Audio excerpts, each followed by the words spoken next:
The creators of the horror sci-fi show have made it evidently clear in their interviews that each character in Fromville is there to play a particular role, although in the first season, it seemed like the matriarch of the Matthews family, Tabitha, mostly had the role of protecting the kids and helping Jim out in various ways, while bringing the family back together. Season 2 gave us quite the shock. Turns out, Tabitha is the first one that we know of who finally made it out of this town. Throughout the second season, she was haunted by these ghoulish kids. So today, we will be looking into the story of these kids and figuring out what exactly their role is in this town. So grab your snacks and let's begin our deep dive into the world of From and the mysterious pale kids who keep following Tabitha. Before we go into our explanation, we have a very small request. If you like our content, please support us by subscribing to our channel. This is a small click for you, but for us, it means a lot. Thank you. Let's begin.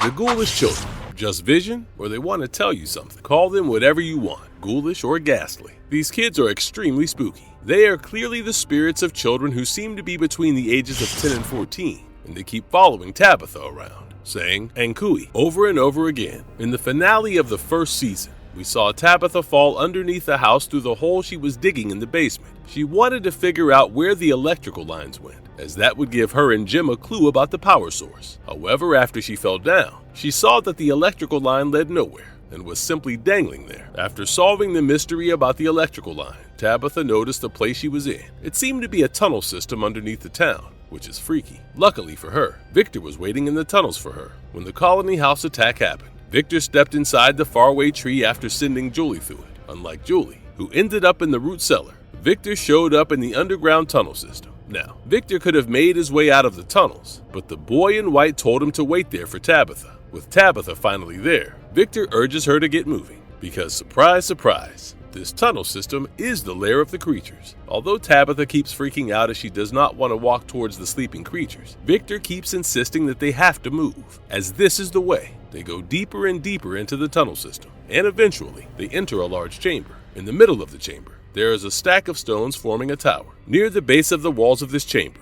there are small arches with bars on them. Victor and Tabitha notice the creatures sleeping around the chamber. While they are carefully deciding their next steps, a stone ball rolls out of one of those arches and knocks over the tower.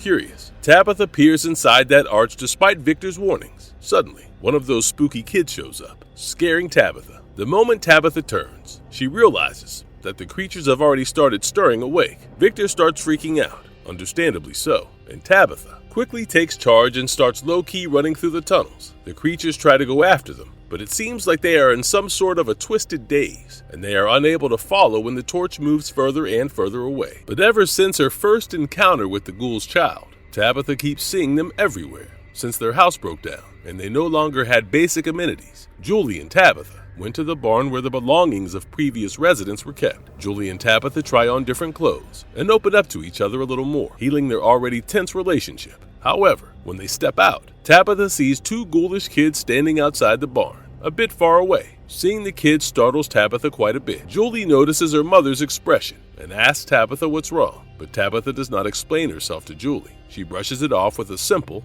"I am fine," and goes home. Later, Tabitha finds Ethan outside on the porch, playing with wooden blocks and stacking them up in a tower. The same kind she saw in that chamber. Right on cue, the ghoulish kids show up. Tabitha instantly goes into Mama Bear mode and practically drags Ethan inside. Eventually, Tabitha opens up to Julie about how she used to hear things after Thomas's death, specifically when she heard Thomas cry. When they talk about these strange experiences, an idea clicks for Tabitha. She decides that she would communicate with these creepy kids instead of avoiding them like the plague. Maybe they want something. So in order to communicate with them, Tabitha shows up at the tunnel opening with Ethan's wooden blocks. She stacks them up in a tower and calls out to the kids. At first, it feels like Tabitha's plan might not work, but just a moment later, the kids show up in the woods, almost coming into existence out of thin air. They make their way to Tabitha, softly whispering, "Ankui." We notice that these kids are all pale, thin, and have long nails, much like Martin. However, while Martin looked completely sickly, these kids don't. They barge into Tabitha's personal space and try to touch her while Tabitha starts trying to get them away from her. She repeatedly keeps saying, "Don't touch me." While she tries to swat their hands away from her, the kids swarm in on her as she screams, and and just as suddenly as they appeared, they vanished. Jade, who was out in the woods, heard Tabitha screaming and walked up to her. She asks him if he saw them, but Jade has no clue what she is talking about. He points out that Tabitha is having a nosebleed and offers to take her back to town. Jade treats this whole incident very normally, as Jim also found Jade in that state in the first season, figuring that maybe Jade would understand how confused and lost she felt. Tabitha opened up to him. She talked about the kids and the tunnel, and Jade told her about the symbol and Christopher. When Jade shows Tabitha the symbol, she instantly recognizes it because she has seen it in the cavern. Jade asks her if Victor saw that symbol too. Tabitha clarifies that Victor was the one who pointed the symbol out in the first place. This angers Jade because previously, he and Victor struck a bargain where Jade would play the violin for Victor, and Victor would tell him everything about the symbol. Since Victor left out the bit about the cave, Jade felt extremely angry and almost betrayed. He storms into the diner where Victor is with Julie and Ethan and starts screaming at Victor. Tabitha, who followed right after Jade, did not like how Jade was treating Victor and tried to stop him, but failed. When Jade tries to point out to Victor that if he gives them the information, everyone can go home, Victor tells him that this town is his home, which stuns both Jade and Tabitha. Victor storms off, clearly upset, and Tabitha follows after him, hoping to console him. While in the diner, Ethan found a toy in the jacket that Victor gave him. This brought back a lot of memories for Victor, and he took that toy and went back to his room. Victor was reminiscing about his childhood in his room. When Tabitha showed up, she thanked him for giving Ethan the coat and started talking to Victor about why he did not tell Jade about the symbol. Victor opens up to her, saying that when people go looking for answers, they do not come back. Tabitha tells Victor that they need to go home, which reminds Victor of his mother. His mother wanted to go home, but something bad happened, which he cannot remember fully. However, Victor has pictures hidden somewhere safe that might have the answers they are looking for. Victor eventually takes Tabitha to the car graveyard, specifically to his mother's car. There, Tabitha learns about Victor's mother heading out to save the kids locked in the towers. His mother had asked him and his sister, Eloise, to stay in the root cellar, but Eloise followed after her mother, and Victor could not do anything. He was far too scared. The next day, when he stepped out, everyone in the town was dead. Tabitha comforts Victor, and eventually, they go back to town. That is when they learn that it is not safe for anyone to go to sleep. That night, Julie, Randall, and Marielle fall victim to the cicadas and fall into a comatose state. Seeing Julie like that is hard for Tabitha, and she figures that maybe saving the children in the locked tower is the only way she can save her daughter. So despite Jim's reluctance, Tabitha goes to the tower, which is actually the lighthouse, through a special faraway tree. There,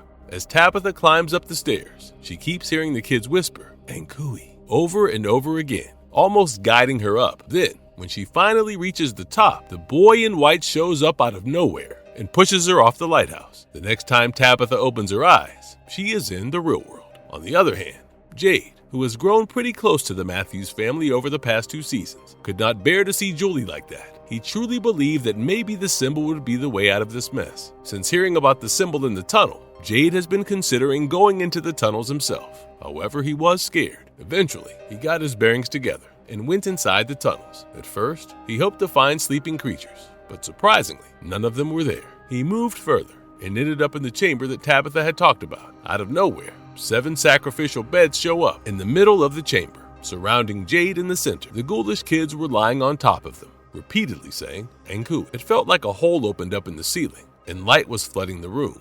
Jade looked up and saw that the symbol that had been haunting him was right there. It was created by 3 roots on the roof of the chamber, with light shining through them. But in a second, the visions disappear, and so do the ghost kids. Jade is left confused and shocked on the chamber floor. All of this happened in season 2, and this left us wondering, what do these kids want? What are they after? Well, lucky for us, season 3 of From just came out, and we have some theories for you guys.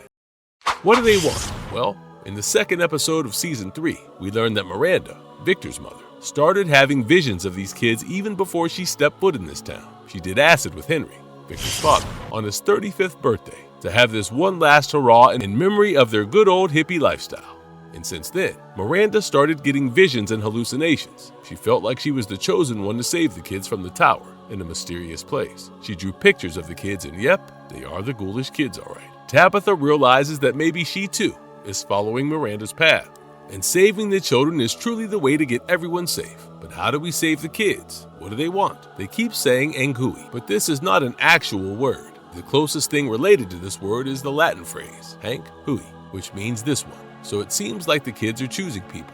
Now, from the way these kids are dressed, they don't seem to be from the 2000s. They seem much older. Plus, with their features of blonde or reddish hair, I have a feeling that these kids are tied to the Myling present in Scandinavian folklore. Mylings are the malicious but tragic spirits that were created due to infanticide. These kids are either abandoned by their parents in the forest, or they are sent into nature because of some rituals. There, these helpless kids fall victim to the environment and animals. After they die, they turn into Myling. They are mischievous little pranksters, but they also have a malicious side to them. As they die in the forest, their bones get buried there. When a passerby accidentally wanders over the unintentional grave, the Myling shows up. They jump on the passerby's shoulders and ask them to bury the Myling in a cemetery to finally get peace. If the wanderer accepts the request, they have to carry the Myling to the graveyard. However, the closer they get, the heavier the Myling becomes, eventually resulting in the wanderer sinking into the soil himself. If the wanderer refuses to help the Myling, the spirit forces them to do it anyway, and if the task is not completed, it kills the wanderer in a vicious rage. Alternatively, some legends say that the Myling asks for a name instead. The best way to help the Myling is by giving them a name, finding their bones, burying their remains on holy ground, and finally, putting the spirits to rest. And I believe the Ghoulish kids are actually Mylings who wish to be finally buried. From Jade's vision, we can decipher that these kids ended up becoming a part of a ritual, willingly or unwillingly. They were probably kept in those small arches, with bars before they were sacrificed. Now, they simply want to be put to rest, and the way to save the children is by burning their remains on holy ground.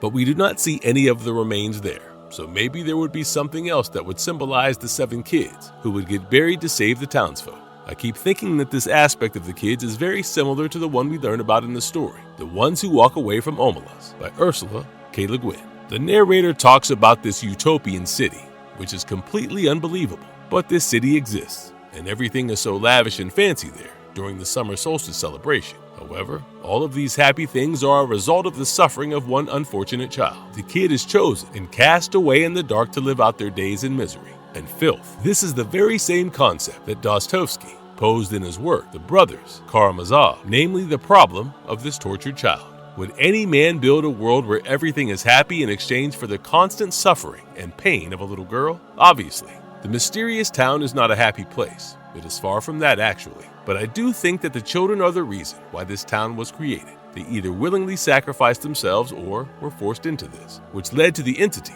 forming an enigmatic land where everyone's fear becomes real. If there is a ritual, I can't help but feel like the whole process was orchestrated by Christopher, the guy who was obsessed with the root symbol before Jade. It could be that he was manipulated into sacrificing the children to empower the entity. Victor's mother figured that something was up with Christopher, and that is why she asked Victor to hide in a place that he knew nothing about. Which brings us to our next main question.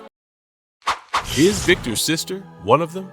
When we learn about Eloise, a lot of keen-eyed fans notice that she looks a lot like one of the Ghoulish kids in the chamber. While Victor did find the body of his mother in front of the bottle tree, he did not find any trace of Eloise. If Christopher truly wanted to sacrifice the kids, then it could be that Eloise, too, was put through the same. There is no denying that one of the Ghoulish kids does have very similar facial features to Eloise. However, the credits did confirm that both of them were played by different actresses, so we can't really be sure. Although I will say this, if Eloise truly became one of the Ghoulish kids because of the ritual, wouldn't that mean that Victor was also supposed to be ritually sacrificed? Because he was saved, the cycle that he was a part of kept on continuing. That is why we see the creatures wearing 1950s clothes. It would also make sense why the entity wanted Sarah to kill Ethan, as that would make him the 8th victim, maybe finally completing the ritual for good.